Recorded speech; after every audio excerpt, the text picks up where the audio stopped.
Hello friends, नवधारा studies के YouTube channel में आपका स्वागत है।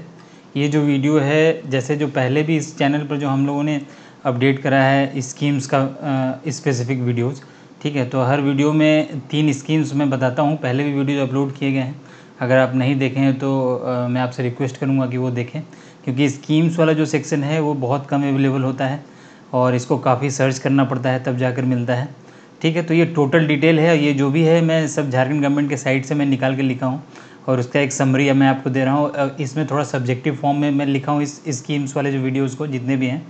तो इस स्पेसिफिक ये इसलिए सब्जेक्टिव फॉर्म में रखा हूँ और जो पॉइंट वाइज भी रखा हूँ, क्योंकि हर तरह के एग्जामिनेशन में काम आता है। अगर आप सब्जेक्टिव पेपर दे रहे हैं जैसे जेपीएससी के लिए, तो उसमें भी काम आएगा। अगर आप जेएसएससी का पेपर दे रहे हैं तो उसमें जो बुलेट्स के फॉर्म में जो मेन पॉइंट होते हैं वो आपको जानना है, तो वो भी मैं डाल दिया हूँ उसमें। या दूसरे अन्य कोई भी एग्जामिनेशन हो रहे हैं झारखंड में, तो ये स्कीम जो है काफ़ी इंपॉर्टेंट रोल प्ले करता है, ठीक है। तो इस विचार को रखते हुए, इस चीज़ को दिमाग में रखते हुए ये जो है वीडियो बनाया हूँ मैं, ठीक है। तो 3 स्कीम है, हम लोग इसको डिस्कस करेंगे, ठीक है। और चलिए शुरू करते हैं वीडियो। देखिए, इसमें पहला स्कीम आपको दिख रहा होगा स्क्रीन पे कि शहीद ग्राम विकास योजना, जो शहीद विकास ग्राम योजना है, ठीक है। इसके बारे में पढ़ेंगे हम लोग कि ये योजना है क्या, किससे रिलेटेड है, ठीक है। तो देखिए, अभी रिसेंटली जो झारखंड गवर्नमेंट जो नई जो सरकार बनी है, वो क्या की है कि एक्चुअल में ये 2021 में इसकी जो स्कीम जो थी ये पुराने सरकार के द्वारा चलाई गई थी। तो 2021 में इसकी जो वैलिडेशन थी, जो वैधता थी, वो ख़त्म हो रही थी, क्योंकि इसको 3 साल के लिए ही चलाया गया था, ठीक है। तो 2021 में ये ख़त्म हो रहा था, तो जिसे अभी प्रेजेंट गवर्नमेंट क्या की है कि 2021 से बढ़ाकर 2023 तक कर दी है, ठीक है। तो ये इसलिए इम्पोर्टेंट हो जाता है। अब देखिए, इस स्कीम का मुख्य उद्देश्य क्या था, मेन ऑब्जेक्टिव क्या था। इसमें देखिए, मेन ऑब्जेक्टिव ये था स्कीम का कि जो भी हमारे देश के लिए जो शहीद हुए हैं लोग, जो भी हमारे देश के लिए लोग शहीद हुए हैं, उनके घरों को विकसित करना है। देखिए, अब यहाँ पर आपको दिख रहा होगा कि घरों को विकसित करना है, तो घर के साथ साथ विकसित करने के साथ साथ उनके गाँव को भी विकसित करना है, ठीक है। जैसे यहाँ लिखा हूँ मैं आगे कि ताकि उनके जाने के बाद उनके घर वालों को कोई भी तकलीफ़ का सामना नहीं करना पड़े और उनको रहने के लिए छत मिले। तो ये परिवार वालों का तो है ही, लेकिन इसके साथ साथ एक सेक्शन ये भी इसमें लिखा हुआ है कि जो घर के साथ साथ क्या करना है, उनके गाँव को भी डेवलप करना है, ठीक है। जो गांव है उनको भी डेवलप करना है, ठीक है ना। ये आप याद रखेंगे, ठीक है। अब देखिए, नीचे में डिटेल्स में चलते हैं क्या क्या है। देखिए, जो शहीद के घरों का जो निर्माण किया जाएगा, उसका एक सर्टेन अमाउंट दिया गया सरकार के द्वारा कि कितना लागत का वो मकान बनेगा, ठीक है, उनका निर्माण कराया जाएगा। तो देखिए, 2.63 लाख की लागत से उनके जो है घरों का निर्माण कराया जाएगा। अब ये घर का निर्माण करेगा कौन, तो वेलफेयर डिपार्टमेंट इसका निर्माण करेगा, ठीक है। जो भी ज़रूरतमंद होंगे उनके लिए खुद ही ये निर्माण प्रक्रिया शुरू करेगा वेलफेयर डिपार्टमेंट, ठीक है। ये आपको याद रखना है। चलिए, अब नेक्स्ट पॉइंट में चलते हैं। लिखा है कि शर्तें, इसमें कुछ कंडीशन भी हैं कि किसको मिलेगा किसको नहीं मिलेगा, ठीक है। तो इसमें देखिए, कंडीशन नंबर पहला है कि अगर SC ST को लाभ जो है वैसे परिवारों को मिलेगा जो SC ST सेक्शन से हैं, जिनके लिए जो मतलब जो कच्चे आवास में रहते हैं, ठीक है, जो इनके पास अभी पक्का मकान है, उनको इस स्कीम का लाभ नहीं मिलेगा, ठीक है। तो जो कच्चे आवास में रह रहे हैं उन्हीं को इस स्कीम का बेनिफिट मिलेगा। नेक्स्ट पॉइंट में ये कह रहा है कि इस योजना का लाभ तभी मिलेगा यदि पिछले 5 वर्षों में सरकार की किसी भी आवासीय योजना के तहत लाभान्वित नहीं हुए हैं, ठीक है। तो ये देखिए, बहुत ये जो क्लॉज है ये अच्छा एडिशन है कि पिछले 5 वर्षों में, लास्ट 5 ईयर में किसी भी आवास योजना, जो आवासीय योजना है, उसमें जो है इनरोल नहीं किया गया है वो फैमिली, तभी मिलेगा, ठीक है। आवास योजना पिछले, जैसे कि आवासीय योजना में जैसे कि क्या आप समझ रहे होंगे, प्रधानमंत्री आवास योजना हो गया, इंदिरा आवास योजना हो गया, राजीव आवास योजना हो गया, ठीक है। तो ये जो स्कीम जो ऑलरेडी सरकार चला चुकी है, लास्ट 5 वर्षों में इसका बेनिफिट उस फैमिली को नहीं मिला हो तो ही वो इस स्कीम के अंतर्गत में आ पाएंगी, ठीक है। अब देखिए, नीचे है कुछ महत्वपूर्ण तथ्य में लिख दिया हूँ कि ये शुरू कहाँ से किया गया था, किस गांव से शुरू किया गया था। तो देखिए, इसका डेट एक दिमाग में आप रखेंगे, क्योंकि 17 सितंबर 2017 को ये जो श्री अमित शाह जी हैं, जो सेंट्रल मिनिस्टर हैं हमारे, ठीक है, वो झारखंड के खूंटी जिला के एक गाँव है, गाँव का नाम आप जानते होंगे, ठीक है।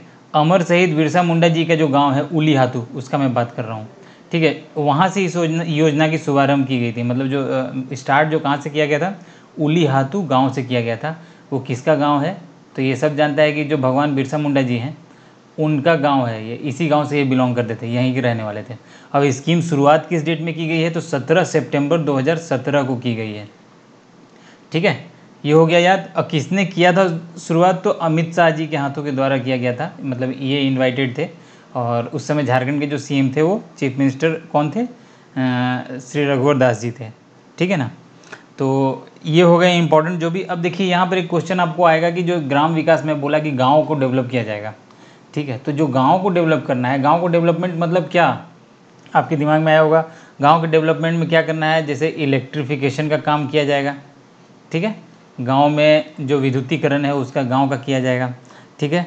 शौचालय बनवाया जाएगा, ठीक है, गांव में शौचालय होना चाहिए, ये हो गया। उसके बाद नालियाँ बनाई जाएगी, शुद्ध पेयजल जो टैप वाटर होता है पीने योग्य पानी उसको अवेलेबल कराया जाएगा, ठीक है। जैसे शिक्षा के लिए आंगनवाड़ी सेंटर्स वहाँ बनाए जाएंगे ताकि वहाँ के बच्चे पढ़ें, ठीक है। और भी जो मेडिकल फैसिलिटीज़ उनको मिल सके, जो आंगनबाड़ी संस्था होती है उससे जो फ़ायदा हो सके उनको, ठीक है। तो ये सब किया जाएगा। अब वीर शहीद में देखिए बिरसा मुंडा जी तो हैं ही, इनके साथ साथ और भी वीर शहीद हैं जिनका गांव को जो है डेवलप करना है। एग्जाम्पल के तौर पर आप देख लिए वीर जो बुद्धू भगत हैं वो हो गए, सिद्धू कान्हू जी हो गए, सिद्धू कान्हू मुर्मू हो गए उनके गाँव को, चांद भैरव जी को के गाँव को, ठीक है, नीलाम्बर पीताम्बर के गाँव को। तो इस तरह से जितने भी स्वतंत्रता सेनानी हैं उनके गाँव को शामिल किया गया इस स्कीम के अंतर्गत में, ठीक है। तो ये क्लियर हो गया स्कीम आपको कि शहीद ग्राम विकास योजना, ये आपको क्लियर हो गया होगा किसके किसके गांव को करना है, क्या एस्टिमेशन है, घरों का निर्माण कराना है, कितने पैसे से कराना है, कौन सा डिपार्टमेंट इंक्लूड है, ठीक है। तो ये स्कीम आपका क्लियर हो गया होगा। अब चलिए नेक्स्ट स्कीम की तरफ चलते हैं। एक स्कीम मैंने करा दिया, अब जो सेकेंड स्कीम है ये आपको स्क्रीन पर दिख रहा होगा कि मुख्यमंत्री सुकन्या योजना जो है, मुख्यमंत्री सुकन्या योजना 2019, ये क्या है? ये स्कीम जो है 2019 में इम्प्लीमेंट किया गया था, लागू किया गया था, ठीक है। इसमें क्या है इस स्कीम के अंतर्गत में कि जो वित्तीय सहायता, जो फिनेंशियल असिस्टेंस है, ये जो मॉनेटरी सपोर्ट है वो झारखंड में जो कन्या लोग हैं, जो बच्ची हैं, उनको दिया जाएगा। कितना अमाउंट दिया जाएगा? 40,000 रुपीज़ दिया जाएगा। 40,000 रुपीज़ का वित्तीय सहायता दी जाएगी झारखंड सरकार की ओर से। इनका उद्देश्य क्या है? तो देखिए इनका उद्देश्य है कि बाल विवाह को रोकने के लिए और बालिका जो साक्षरता दर है, जो फीमेल लिटरेसी रेट है, उसमें वृद्धि करने के लिए ये स्कीम को लाया गया है। तो इसमें होगा क्या कि जो है 40,000 रुपीज़ जो है वो दिया जाएगा। 40,000 रुपीज़ क्या है? और डिफरेंट इंस्टॉलमेंट में दिया जाएगा, ठीक है, जो किस्तों में दिया जाएगा, इंस्टॉलमेंट्स में दिया जाएगा, डिफरेंट इंस्टॉलमेंट्स में। तो ये है। अब देखिए नीचे आइए कि इसका शुरुआत कब किया गया था। तो देखिए 24/1/2019 को किया गया था। किसके द्वारा किया गया था? तो एक्स चीफ मिनिस्टर जो अपने रघुवर दास जी थे उनके द्वारा किया गया था, ठीक है। अब किस दिन किया गया था? तो राष्ट्रीय बालिका दिवस था उस दिन किया गया था इसका शुरुआत। और कहाँ से किया गया था? तो कोल्हान रीजन के चाईबासा एरिया से किया गया था, ठीक है ना। यहाँ तक क्लियर हो गया। ये टोटल फैक्ट मैं आपको दे दिया। अब नीचे देखिए लिखा हुआ है कि बच्चों जो ये जो 40,000 रुपये जो अमाउंट है वो किसके माध्यम से दिया जाएगा? तो देखिए ये डीबीटी के माध्यम से दिया जाएगा। और ये जन्म से लेकर 18 साल की उम्र तक दिया जाएगा। तो जब बच्ची जब जन्म लेगी, ठीक है, तो उसको जन्म से लेकर 18 साल की आयु तक दिया जाएगा, ठीक है। और किस्तों में दिया जाएगा 40,000 का। तो देखो मैं नेक्स्ट स्लाइड में लिख दिया हूँ कि 40,000 का जो इंस्टॉलमेंट है वो कैसे कैसे डिवीज़न होगा, कब कब मिलेगा बच्ची को, ठीक है, जन्म लेने के बाद। और इसमें देखिए जो कंडीशन है वो मैं यहाँ लिख दिया हूँ कि क्या कंडीशन है कि झारखंड की अस्थायी निवासी होनी चाहिए, ठीक है। और दूसरा है कि परिवार की वार्षिक आय 72,000 से कम होना चाहिए, मतलब एनुअल इनकम जो है वो 72,000 से कम होना चाहिए, ठीक है। और झारखंड की जो रेसिडेंशियल होना चाहिए, ठीक है ना। ये हो गया। अब देखिए जो 40,000 है उसके लिए यहाँ मैं लिख दिया हूँ कि 40,000 जो है उसके किस्तों का विवरण है, डिटेल्स ऑफ इंस्टॉलमेंट्स। इसमें पहला जो 5,000 रुपये है वो मिलेगा बच्चे के जन्म के समय उसकी माँ के खाते में डीबीटी के माध्यम से। दूसरा जो इंस्टॉलमेंट है वो 5,000 रुपीज़ जब वो बच्ची जो है पहली कक्षा में दाखिला, मतलब उनका एडमिशन हो जाएगा उस बच्ची का, तब उनको मिलेगा। फिर तीसरा जो इंस्टॉलमेंट है 5,000 वो 5वीं कक्षा जब पास करेगा बच्चा तब मिलेगा। चौथा फिर 5,000 मिलेगा 8वीं कक्षा जब पास करने पर। जो पाँचवा है वो 5,000 मिलेगा जब 10वीं कक्षा उत्तीर्ण करने पर।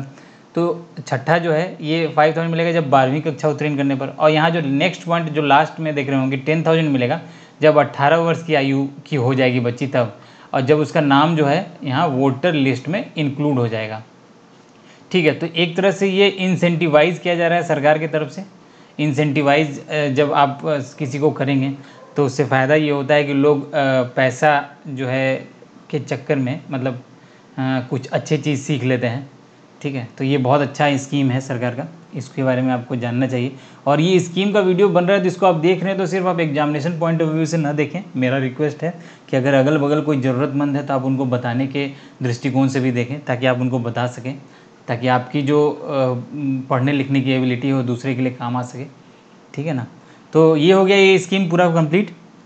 ठीक है। अब देखिए इसमें एक और पॉइंट आप लास्ट में याद रखेंगे क्या, कि जो ये जो आप देख रहे हो कि डीबीटी जो लिखा हुआ है, जो डायरेक्ट बेनिफिट ट्रांसफ़र, उसका बेनिफिट होता है इसलिए डीबीटी लगाया गया है, क्योंकि देखिए बिचौलिया जो भी मिडिल मैन होते हैं, जो बिचौलिए लोग होते हैं, वो लोग इस चीज़ से वंचित हो जाएंगे, मतलब कि बीच में वो इंक्लूड नहीं रहेंगे। तो जो पैसा है, जो मॉनेटरी सपोर्ट दिया जा रहा है डायरेक्ट अकाउंट में, तो उसका डायरेक्ट जो बेनिफिट होगा, जो लाभान्वित होगी, वो डायरेक्ट वो बच्ची होगी और उसका फैमिली होगा। ठीक है। तो ये स्कीम काफ़ी अच्छा था, ये मैं पूरा डिटेल में बता दिया आपको इस स्कीम के बारे में, मुख्यमंत्री सुकन्या योजना के बारे में। ठीक है। अब नेक्स्ट स्कीम की तरफ चलते हैं, जो आज का लास्ट स्कीम है। 3 स्कीम्स का मैं वीडियो बनाऊंगा, क्योंकि ज़्यादा लेंदी वीडियो ना बने और आपको सुनने में भी अच्छा लगेगा। कभी भी आप कहीं भी मोबाइल में आप कहीं भी सुन सकते हैं, तो आपका ये स्कीम क्लियर हो जाएगा, 3 स्कीम। ठीक है। तो देखिए नेक्स्ट स्कीम है कि झारखंड मुख्यमंत्री कन्यादान योजना। ये कन्यादान योजना से आपको समझ में आ रहा होगा कि जब कन्याओं का दान होगा तब पैसा दिया जाएगा। ठीक है ना।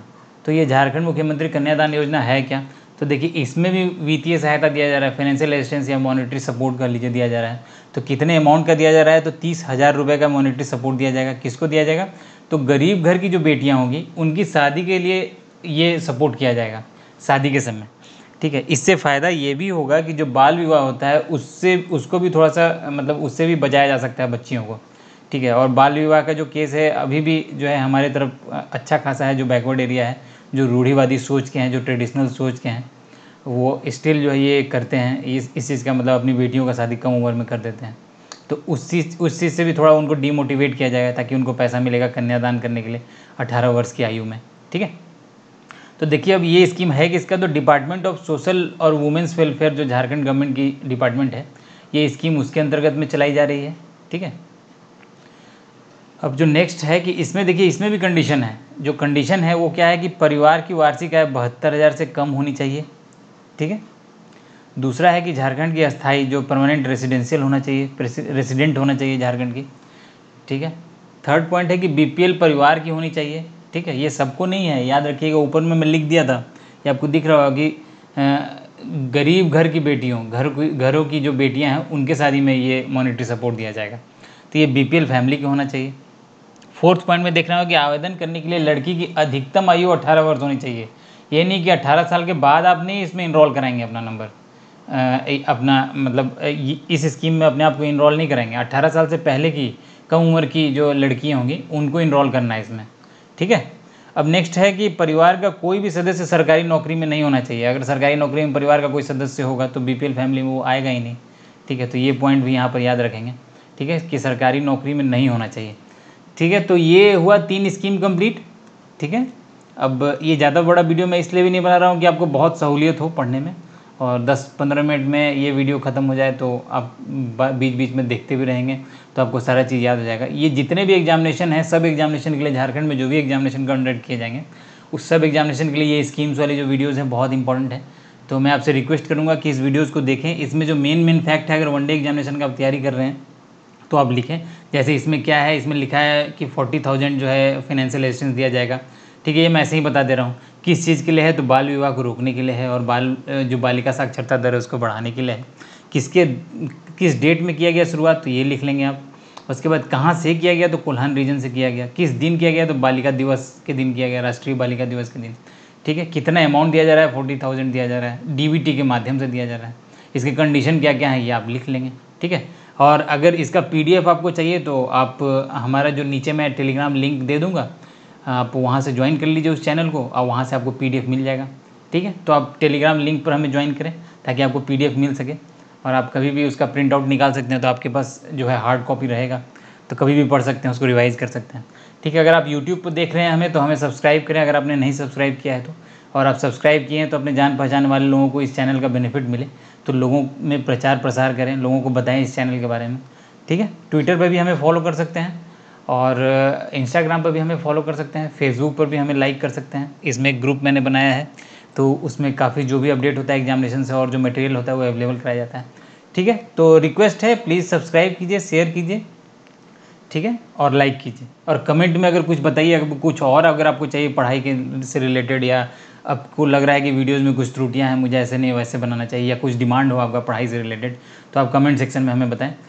तो वो आने वाले समय में उस त्रुटियों पर काम करेंगे हम लोग, ठीक है, और हमें भी मोटिवेशन मिलेगा कि लोग जो है क्या डिमांड कर रहे हैं, ठीक है। तो चलिए यहाँ पे मैं वीडियो ख़त्म करता हूँ। Thank you, all the best, पढ़ाई जारी रखिए, कीप स्टडिंग।